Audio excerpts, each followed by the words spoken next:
Yes, can you hear me now? Yes. So, you spoke about the two bank bailouts that happened. We've seen that the RBI stance on bondholders, where bondholders had to take a hit when RBI asked the banks to write down these bonds. I'd like to know is this marked shift in RBI stance from previous years where such bank bailouts have happened to now where RBI has been indifferent to the bondholders. That is one. Also, is RBI looking to ensure that mis-selling of these bonds by banks do not happen going forward? You see, the RBI is not indifferent to any segment of the economy or financial markets. We take decision first in the best interest of the depositors. That is the paramount responsibility of the Reserve Bank of India to protect the interest of depositors. And all our actions are within the legal framework as per law and as per regulatory guidelines. Beyond that, since both the cases are currently sub judice, I would not like to elaborate further. Thank you. Thank you, sir. May I request Mayush Shetty from Times of India to ask his question? Thank you, Yogesh. Good afternoon, Governor. My question is on the asset quality of banks. Although the moratorium ended on August 30th, there is an effective standstill because of the Supreme Court order. So, is the COVID shock to the financial system still to be felt? And is the worst yet to come for banks? I mean, this question is in light of Moody's statement yesterday that Italy and India are most exposed to economic and financial consequences of the shock. You see, we have made our internal assessments of the likely NPA scenario. The Supreme Court hearings are in the final stages. We will wait for the court orders, but we have made our internal estimates. And as you will be well aware, the financial stability report is due in the last week of December. And once we get the Supreme Court orders and once we conclude our, we sort of update our assessment of the likely NPA scenario, we will spell it out in the financial stability report, which will be released in the last week of December. In the last financial stability report, we had given a scenario, but compared to that, I think one positive development is that the economy has recovered much faster than expected or anticipated at that time. So therefore, please let us wait till the financial stability report comes out, where we will be spelling out the details. Thank you. Thank you. May I request Swati Khelwal from Zee Business to ask a question? Thank you, Yogesh. Governor, my question to you is about the bank. हमने बात की LVB की timely intervention RBI का हुआ sir, but एक सवाल जो shareholders के लिए के point of view में जानना चाहती हूँ वो ये कि उन्होंने अपनी entire capital खो दी इस process में. आपको लगता है better mechanism devise करना चाहिए जहाँ shareholders के interest को protect किया जाए? I think ये सवाल का जवाब मैंने दे दिया है. जो हम डिसीजंस लेते हैं इस सब मामले में, इसमें कोई फिक्स्ड टेम्पलेट कोई फिक्स्ड टेम्पलेट तैयार करना मुश्किल है, क्योंकि situation varies from bank to bank. एक बैंक का जो सिचुएशन है दूसरे बैंक में वो सिचुएशन अलग है. So it has to be case specific. और दूसरी बात ये है कि आप देखिए जो एक्शन हम ले रहे हैं, that is always taken in the best interest of the depositors. और जो legal provisions है और regulatory guidelines है, it is all taken in compliance with that.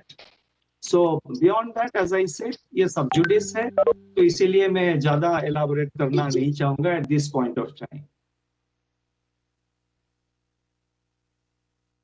Thank you, sir. I'd request Lata Vishwanathan from CNBC to ask her question. I think it is Lata Venkatesh. Lata Venkatesh. I stand corrected, Lata Venkatesh. Thank you, Governor. But, there is a lot of liquidity, and you also have stopped or scaled down OMOs and resorted to more Operation Twist. Are you worried that this surplus liquidity can make mischief in the form of probably inching up inflation or mispricing risk? Separately, the internal working group of RBI has made a distinction between bank licenses to corporates and licenses to NBFCs owned by corporates, which they seem to indicate can be automatically given bank licenses. Are they really different? Licenses to corporates and licenses to NBFCs owned by corporates? You see, on the second question, let me say very clearly that it is a report by an internal working group of RBI. It should not be seen as RBI's point of view or decision. I think that has to be very clearly understood. The internal working group had 2 external members who are also members of the RBI Central Board. And the internal working group has acted independently. They have had their independent deliberations. They have given a certain point of view. RBI has not taken any decision on these issues so far. As I said, I think in my monetary policy statement, and also as I have said time and again earlier, our approach is consultative. The report of the internal working group is now in the public domain. We will receive comments. After getting comments from various stakeholders and others who wish to give their comments to us, we will examine the whole matter and take a considered decision. That is how it stands. Now, with regard to the other part of your question, I think let Deputy Governor Michael Patra reply to that question. Hi, Lata. Your question was about the types of instruments we are using. If you recall, in October, Governor in his monetary policy statement gave clear financial market guidance that we will use a variety of instruments to ensure that markets are assured of liquidity and the smooth flow of finance. So we have been using a variety of instruments, modulating their volume and their character in tune with the market's needs. So that explains why we have offered a variety of instruments, and we will continue to do so into the near future. Yes, it is pertinent of you to remind us that excess liquidity can sow the seeds of inflation, but we are keeping a very careful and close watch on the liquidity situation. At the current time, our assessment is that the large part of inflation pressures are emanating out of supply side disruptions at the level of the retailer, very high margins being charged by retailers, and some amount of indirect taxes. Element of demand, which could cause what you call mischief, is still muted. But we keep continuously watching this, and we will take action as necessary if we find that happening. Thank you, sir. I would request Mrs. Maitli from ET Now to ask a question.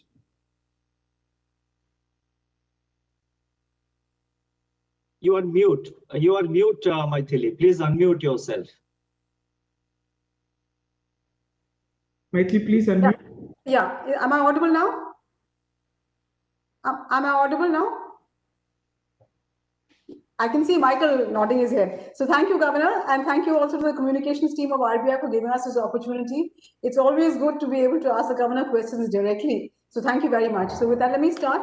At a time when an internal group within the Reserve Bank of India is looking at the monetary policy framework in the context of inflation targeting, would I be wrong in assuming from a reading of today's statement that the RBI has de facto junked inflation targeting, at least as we knew it earlier, for the simple reason that you have listed some paramount objectives of the Reserve Bank of India? You have listed 6 objectives, Governor: enhance liquidity, deepen financial markets, conserve capital, strengthen supervision, facilitate external trade, upgrade payment system.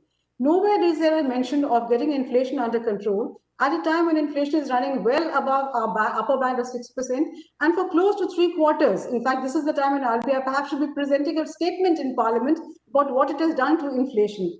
So would I be wrong in assuming that somehow de facto inflation targeting, at least as we knew it, has been junked? Thank you. Nothing has been junked. Let me be very clear and emphatic. Nothing has been junked.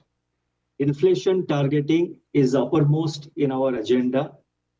There is a reference to it in the preamble of the Reserve Bank of India Act.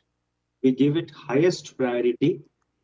About the priorities which you mentioned, these priorities are priorities which are included in Part B of the MPC resolution. The Part B of the MPC resolution has now been uploaded in the website, and as is the practice on earlier occasions also, we have two parts to the MPC resolution. The first part is the Monetary Policy Committee deliberations and its decisions. So similarly, in the first part of the resolution, which has been uploaded today, and in the first part of my statement today, I have highlighted the issues relating to inflation, growth, concerns of MPC, how MPC looks at things, and how MPC is going to act. I have also touched upon MPC deliberations. It's only in the second part where I go for developmental and regulatory measures, which have nothing to do with the MPC's deliberations. It's in the second part. What I have done, what we have done in RBI is that the various series of announcements which we have made, I think totally they run to about 20 or 21. We have just tried to capture what is the essence of those announcements. So let me again reiterate, inflation targeting is important. RBI is, as you know, is a, what you called a, I put it as saying that it's a multi-purpose central bank. It is not just an inflation targeting central bank. Inflation targeting is very important. It's a part of RBI preamble. It is definitely of paramount importance. At the same time, the RBI has role as a banking sector, non-banking sector regulator, as the regulator of payment systems, as the, so many other multifarious responsibilities, and you know it. I don't need to elaborate. So that is how I would like to explain. Thank you, sir. May I request Ira Dugal from Bloomberg Quint to ask a question? Good afternoon, sir. So, question actually on the core policy. Now, if you look at the inflation targets that have been given, or the inflation forecasts that have been given for Q3, Q4, and H1 of FY21, they're all above at least the midpoint, which is 4% of the inflation target. Now, in that kind of a forecast scenario, it's unclear where you continue to see room, because you do continue to allude to the fact that there is room for policy easing. Yet it's not clear where that will emerge if these inflation forecasts actually play out as per expectation. So are we just maintaining an accommodative stance more from a liquidity perspective rather than an interest rate perspective? Sub question to that is that there was an expected inflation cliff in, say, about November, that things will fall, inflation will fall very quickly. Has that now changed given what you're seeing on the ground, sir? You see, I have said it in my statement that our expectations on inflation, which we had over the last 2 months, obviously that has not materialized. And we have to keep in mind that we are dealing with an extraordinary situation, a once in 100 years kind of event, and the kind of impact it has produced on the economy as well as on human lives, not just in India, but across countries. It's huge. So we have to respond to this particular situation. And beyond that, I think it's Dr. Michael Patra, you would like to supplement something? I think you may elaborate further on our deliberations, because I need to take some rest also and take some water. Yeah. Okay, Dr. Michael Patra, on a serious note, let me say that, you talked about the midpoint. So when I said that it is a once in 100-year incident, unprecedented in human, in the memory of the current generation. In that context, it was a reply to your question regarding the midpoint in the range of to 6%. That is what I was trying to address. The other points, Dr. Michael Patra will elaborate. नमस्कार, मैं हूं मानक गुप्ता। अगर आपको हमारा ये video पसंद आया हो तो इसे लाइक और शेयर जरूर करें, और हाँ, हमें सब्सक्राइब और फॉलो करना ना भूलें ताकि आप देश और दुनिया की कोई खबर मिस ना करें। चाहे कोई ब्रेकिंग न्यूज हो या कोरोना वायरस से जुड़ी कोई भी अपडेट, पॉलिटिक्स हो या आपकी जेब से जुड़ी कोई खबर, इलेक्शन की कोई न्यूज हो, कोई कंट्रोवर्सी हो या फिर कोई वायरल वीडियो, सब कुछ मिलेगा न्यूज़ 24 पर। तो जुड़े रहिए हमारे साथ और देखते रहिए न्यूज़ 24।